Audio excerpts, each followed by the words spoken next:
Yo, everybody, look at Atletico Madrid. Yo, let's all laugh at Atletico Madrid. Yet again, drop. Yet again.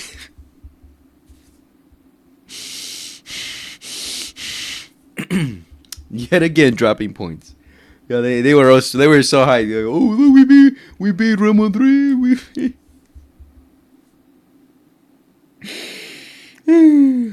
beat Real Madrid. Fuck Atletico, bro. Who cares about Atletico Madrid?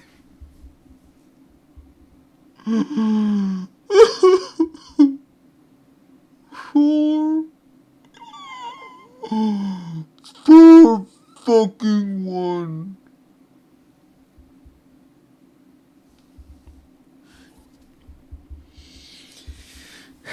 Are my eyes deceiving me?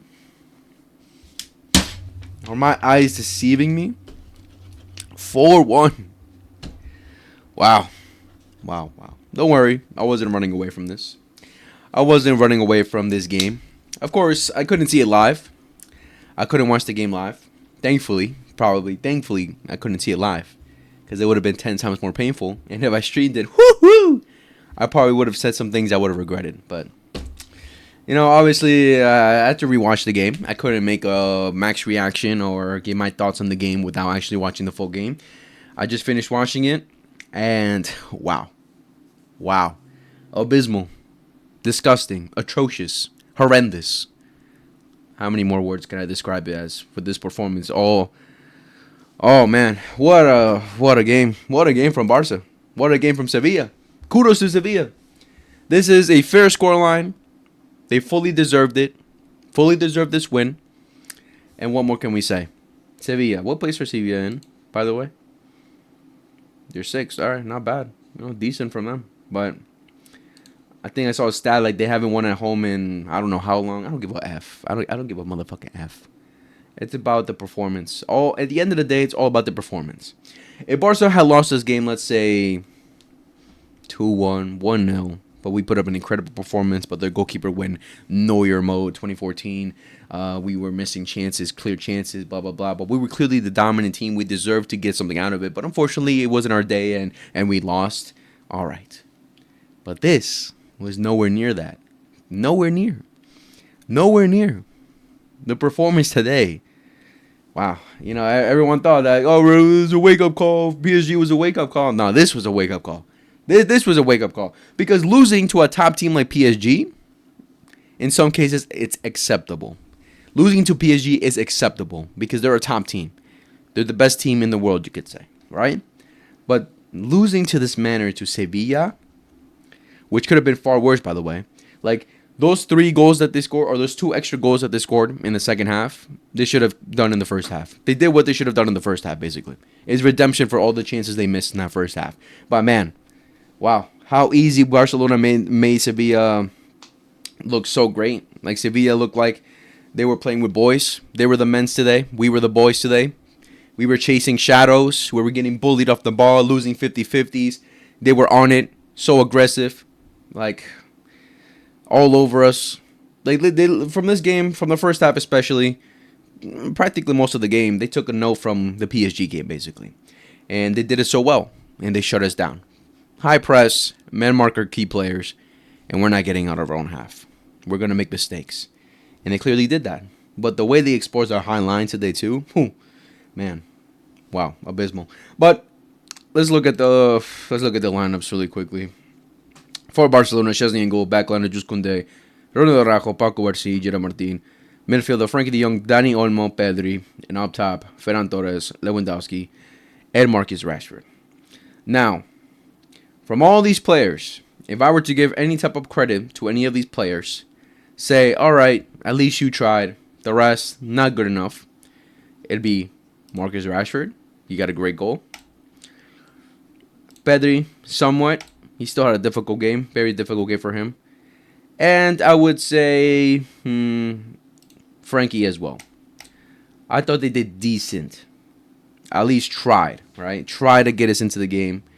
Try to do something to cover up the disaster that Barcelona were putting up in that first half and the second half. But the rest of the team, nowhere near good enough. Nowhere near good enough to deserve any type of result from this game.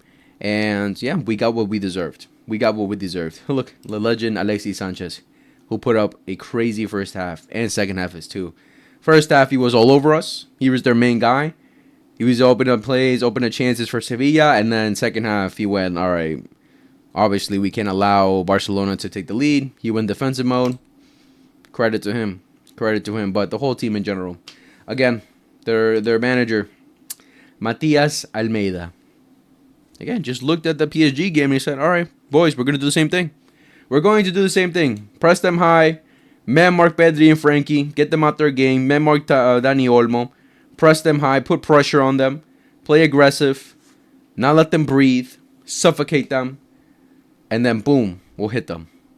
When they start pushing up against us, or when they're trying to press us, boom, one little 1-2 and we're out. Little 1-2. Gerard Martin's side today was getting utterly exposed. From Carmona, from Alexis Sanchez, Romero and Vargas. The way they just ran through the middle in between our players today. I was like, wow. Wow. Genuinely wow. Did the players practice this week? That's the question I have. Did they practice this week for this game? Did they really prepare for this game? I feel like Flick just said, all right, go out and have fun. Go out and try to get a result. Because man, how easily Sevilla just made it look. How easily they just got through us. It could have easily been 4-0 in the first half. Again, 4-1 is generous. 4-1 is very generous. It could have been far worse. First half, man, wow, we were getting utterly destroyed. We were getting bullied. 50-50s. These front four, mainly these three bums right here, non-existent in that first half. Non-existent. We could barely even string 3 to 4 passes together in that first half, man.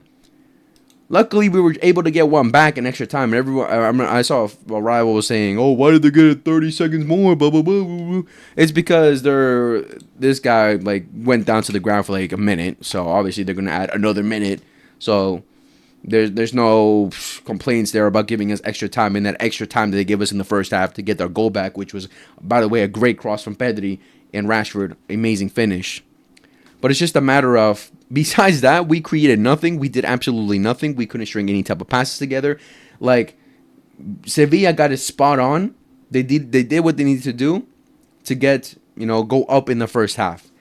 It could have been far worse. It should have been far worse, really. Szczesny did save us. Unfortunately for that third goal, I was disappointed with Szczesny. But besides that, the rest of the game, he practically saved us. Nothing we really could do.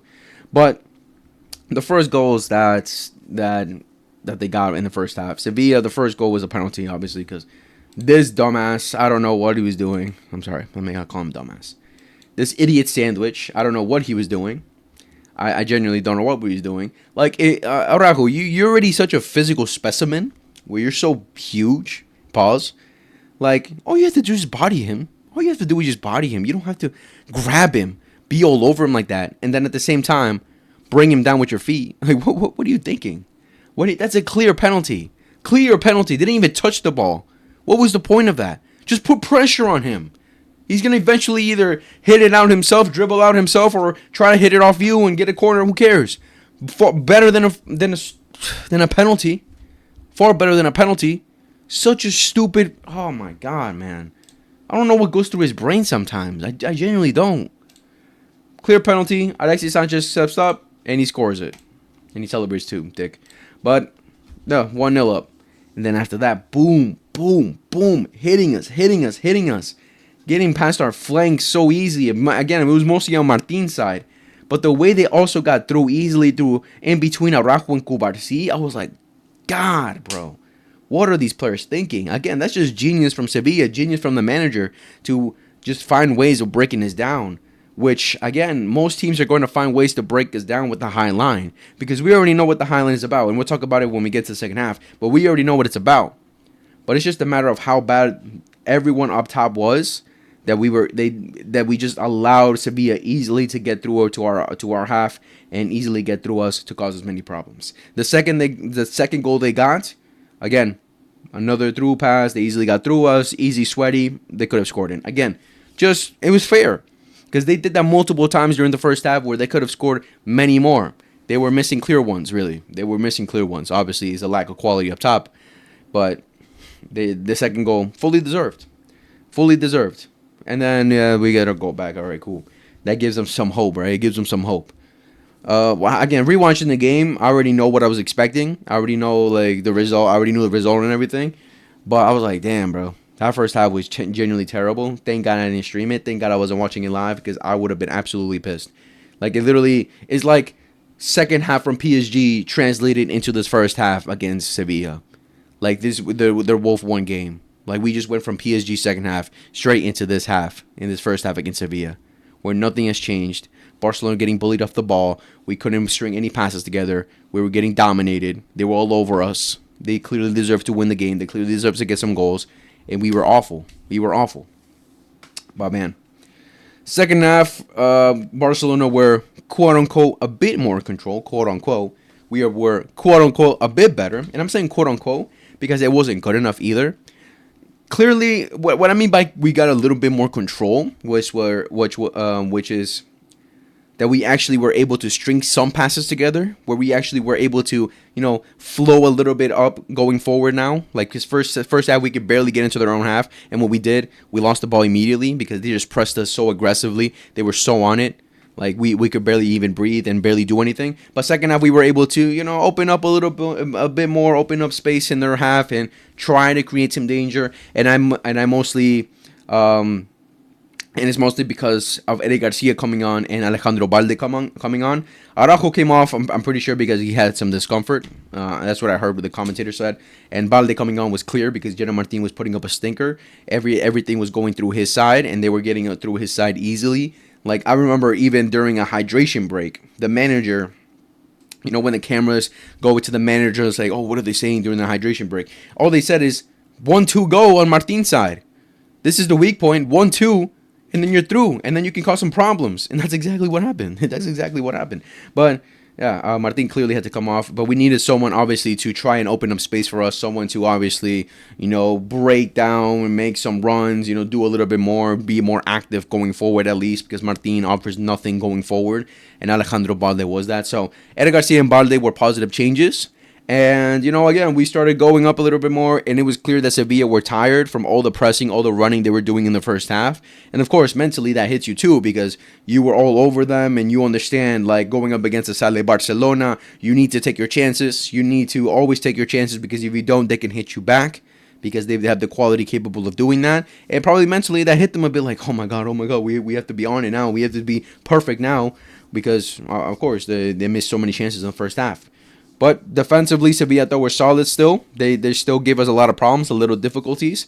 Again, from the front three, from the front four, you could say, the only one that was actually trying to get us into the game, that was actually being, proactive, that actually looked good compared to the rest was Rashford. Besides that, Lewandowski, oh, my God, bro. Oh, my God, bro.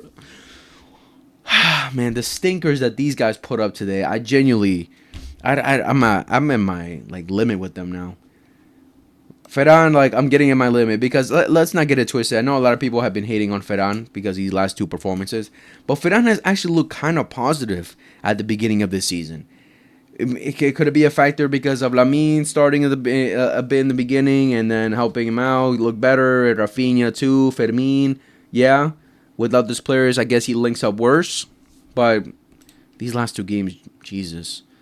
Lewa has been more of an impact sub this season so far. In this game, he starts abysmal. And is there any point of talking about Dani Olmo at this point?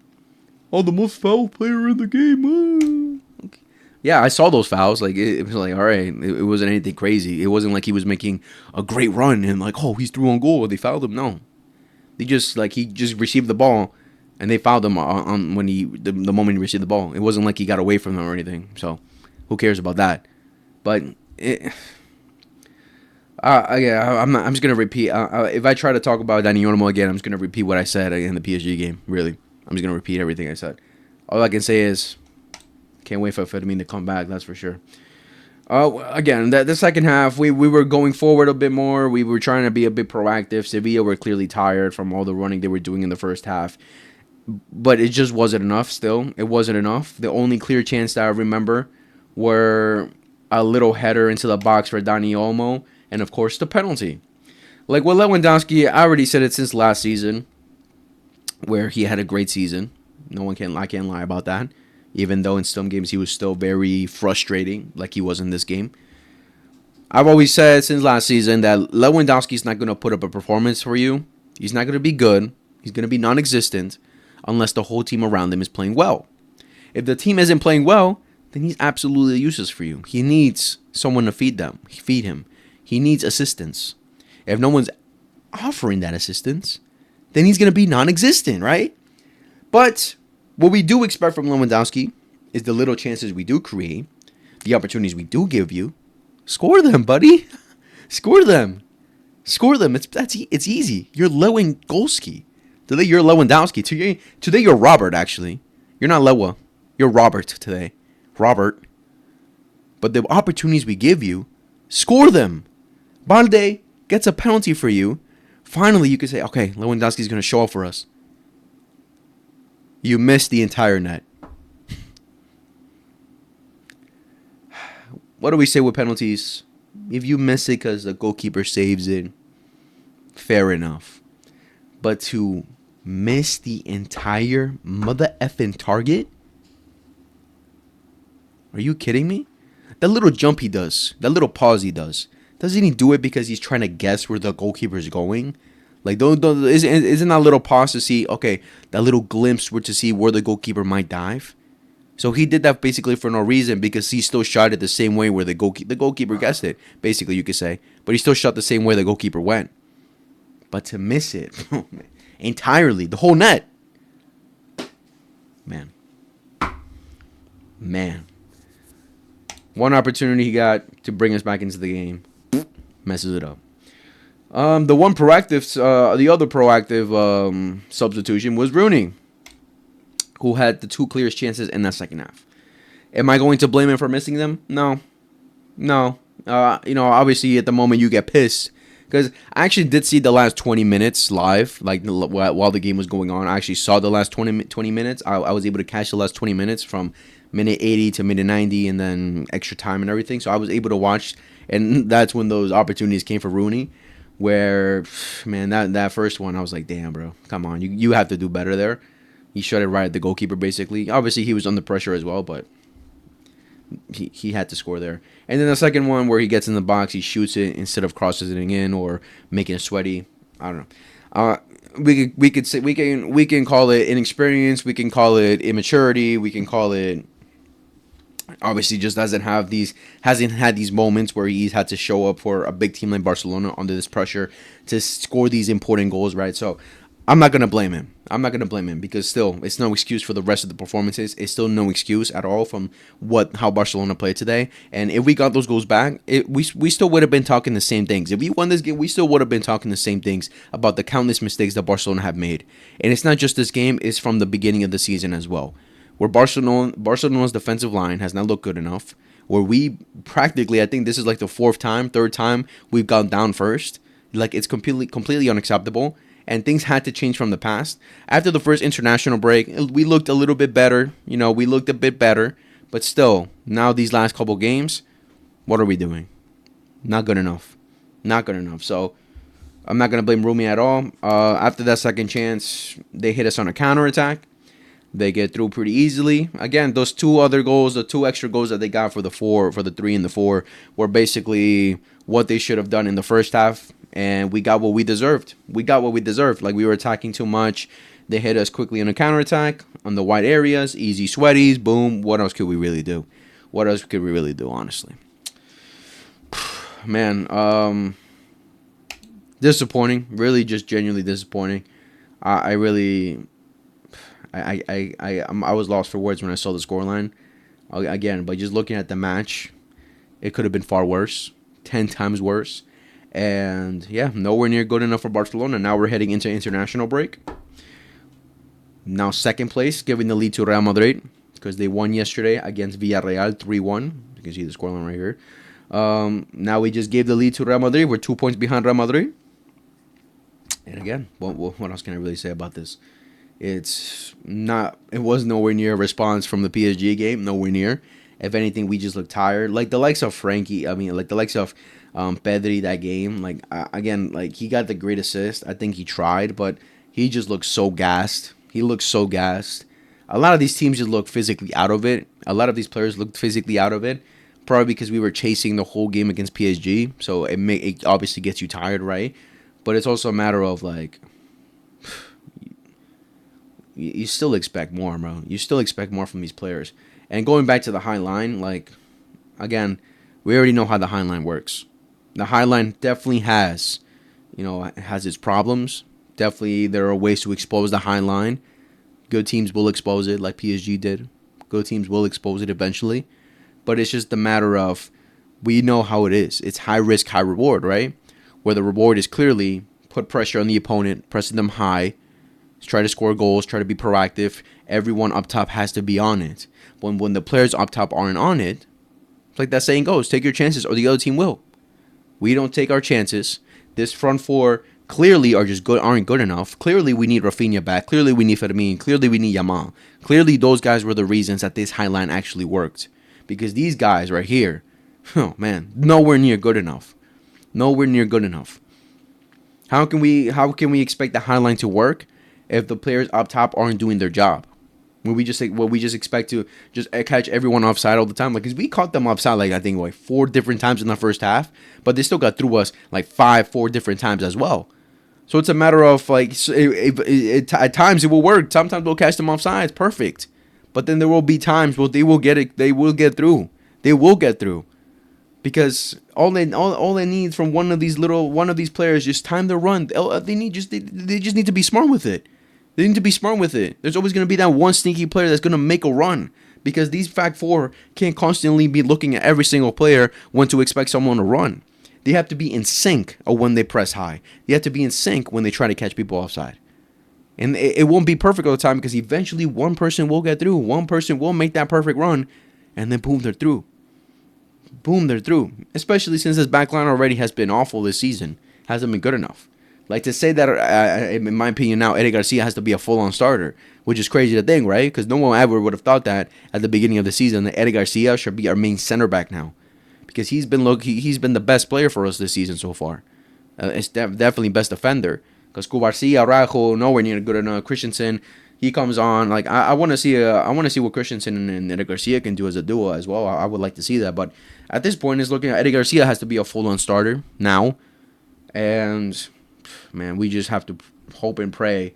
Rashford went down at the end of the game. Hopefully it's nothing serious. Hopefully he misses international break and he comes back. Because now our next big game after Girona is Real Madrid in the league. And if we lose that game, if we lose it, okay, because we can lose games. I'm not saying this team has to go invincible, but it's a matter of how you lose. It's always a matter of how you lose. If Real Madrid batter us, bend us over, I'm gonna go crazy. But yeah, guys, what else can I say? Man of the match for us was definitely Rashford. The rest of the team, nowhere near good enough. They were not on it at all. Kudos to Sevilla. Props to Sevilla. They did everything perfect. They got what they deserved. They got the 3 points they deserved. Barcelona, nowhere near good enough. And yeah, we got exposed today. We got utterly exposed today. 2 weeks now, or a week and a half. No club football. All these players are going international break. Hopefully, pray to the gods. Knock on wood. No more injuries. Hopefully, we get our players back after international break. I think they should be back. Rafinha, Lamine, maybe Fermin. I think they should be back. Barde should be getting back at 100% by that time as well, because clearly we need him as well. Hopefully, everyone comes back healthy. Hopefully, everyone comes back well, and we can just wake up. We need to wake up. Hansi Flick needs to find solutions. These players need to just take a moment to take a breather, think of how this season is going so far, and wake up. It's still a long season. We're still very early on. We're only 2 points behind. Many things can change, especially in the Clásico. they should know that this Clásico is heavily important. By the way, the kits that we're going to wear for a Clásico. But, yeah, what else can we really say? That was the video for today, guys. Let me know in the comments what you guys thought about the game, how you guys are feeling so far with Barcelona season. And, yeah, just enjoy this next week and a half with no Barca flickball. Take your time, calm down, because it will be back. And I still have confidence in this team that we will be able to change this around, hopefully. But, yeah, much love, take care, and peace.